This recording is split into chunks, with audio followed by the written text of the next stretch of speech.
girl. I mean, yeah. But see, like, my taste in black women is a little bit more refined than the average black woman you find nowadays. Like, I like the Lauryn Hill type of black women, you know, the Pam Grier or the Tisha Campbell kind of black women.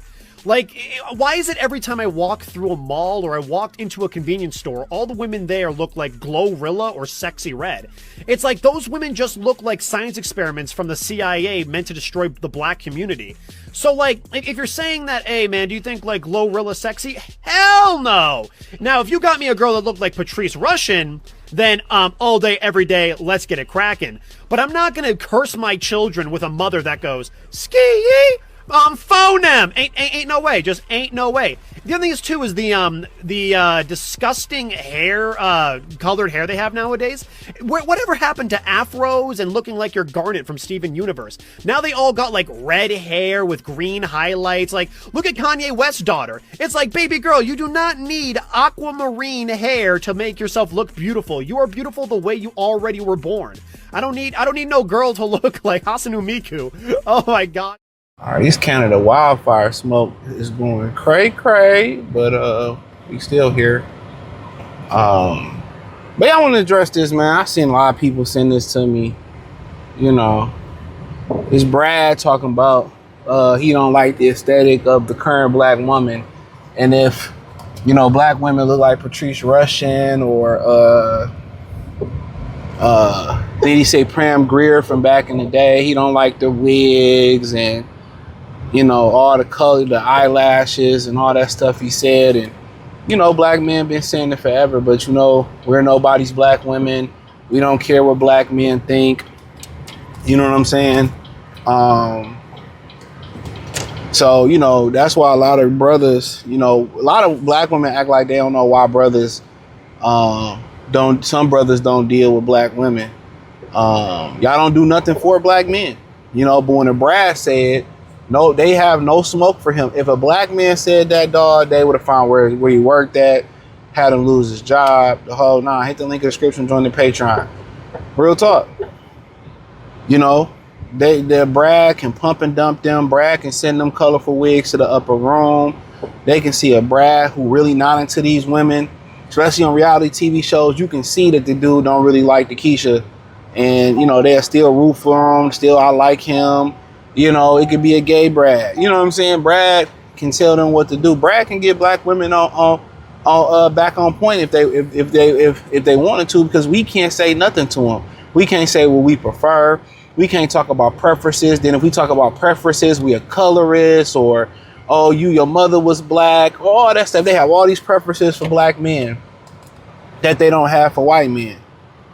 You know, a white man to be 5'5" in Paco jeans and Fat Farm shoes from 2003 with a dirty, stretched out white tee that the franchise boys wore in 2002, and they'll be finding all over him. So yeah, we can't say nothing like this publicly. You know, we can't have preferences on height, weight, you know, speaking, approachability, her kindness. You know, we can't say nothing. We can't say nothing like that. You know what I'm saying? We can't have an opinion on that. But they, you know, Brad can have an opinion. You know, we've been saying we don't like the colorful wigs. We don't like the SummerSlam wrestler onesies that they wear. You know, we can say we don't like women dressing provocative. You know, you can't tell me what to wear as a man. You can't tell me what to wear. Even if you my man, you met me like this. You met with pushback. You met with negativity. You know what I'm saying? You met with pushback and negativity. So it's just to the point where it's like, okay, guys gonna deal with the women that they want to deal with. And and then they try to sit here and ask this rhetorical question. And they try to be like, why? Why do you feel that way? Why? We've been telling y'all. Can't tell y'all nothing. That's what y'all be talking about. Oh, black men don't protect black women. Of course not. If I can't tell you nothing, how can I protect you? You know, y'all who have fathers. There's a lot of black women who have fathers who told them and gave them the game, who raised them the right way, and they still go down the wrong pit holes because their mothers didn't listen. You know, and that's another critical thing out here in America, just not in the black community, We got a whole bunch of children that's being raised to only listen to women, and they go out here and fail every time. A lot of these children ain't built to listen to men. They don't listen to the men that's the coaches. They don't listen to men teachers, male mentors, the men on the block. They don't listen to nobody but women. That's why when they have conversations with men and men speak to them like men, they shut down, or they roll over, or they start crying, or they want to fight and be emotional. We have a lot of children across the ethnicity board in America who don't know how to communicate with other men, or don't know how to communicate with men if it's coming from a woman. But then when they get bashed in the head, when something bad happened, you couldn't tell them nothing. You can see this in a lot of TV shows growing up, like in the 90s and stuff, where a dude to have a sis, like in the Family Matters, when Laura was dealing with the dude and Urkel was trying to tell her that he was saying that he got the second or third base with her.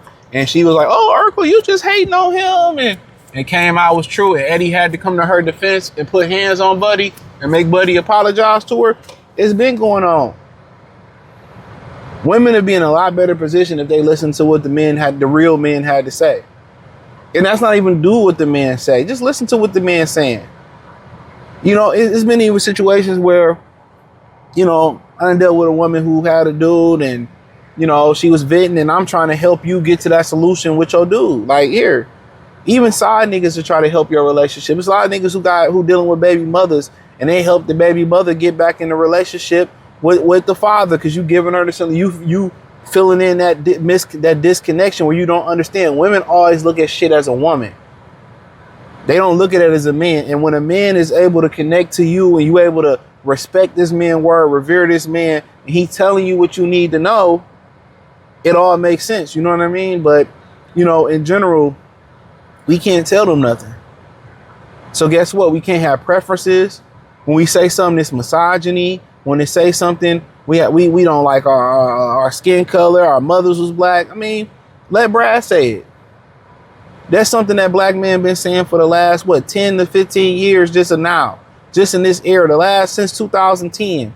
Whenever them body Sam suits been coming out, them colorful wigs, y'all dress provocative, and women think, oh, I dress provocative, I'm gonna get a husband. No, you gonna get some dick.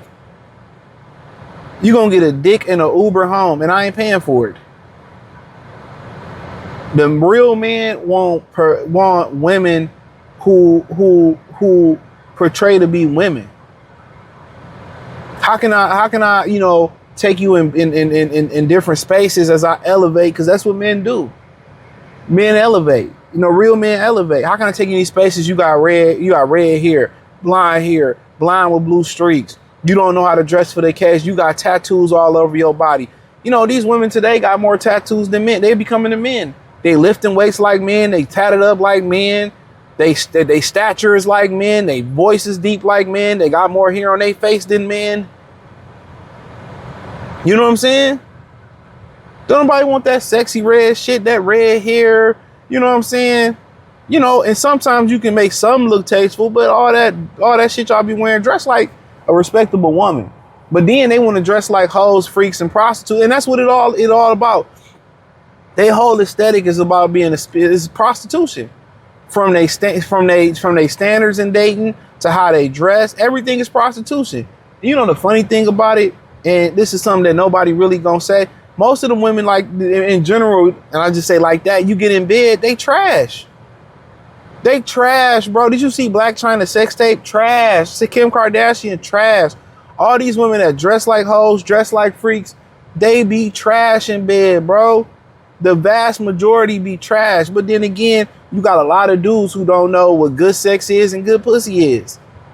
It's just convenient. I can get it, so I'm gonna take it. You know what I'm saying? I gotta rub it against her wall 57 times to bust a nut to get a tingle. But that's what's not said. It ain't like you get these women in the bed and they so fucking phenomenal. You know, when the red hair and trash. You see sexy red sex tape, trash. It ain't even like you get the freaky side of it. Can't suck a dick, can't ride a dick, can't do no tricks or nothing. Cat be blew out, don't be wet. They taking pills to make their cat wet. They doing vagina cleanses. They trying to do Kegels to make their shit tighter. Man, I remember I say this shit. This shit was funny. I was dealing with this chick. No, I just I got single. I'm dealing with this chick, and she was trying to make her shit tighter. I was in, and she tried to make it tighter. It wasn't loose though, but I don't know. You know, she was trying to impress me or something like that. I'm just like, bro. Hey, bro, just let's go. Hey, hit the link in the description. Join the Patreon. Peace.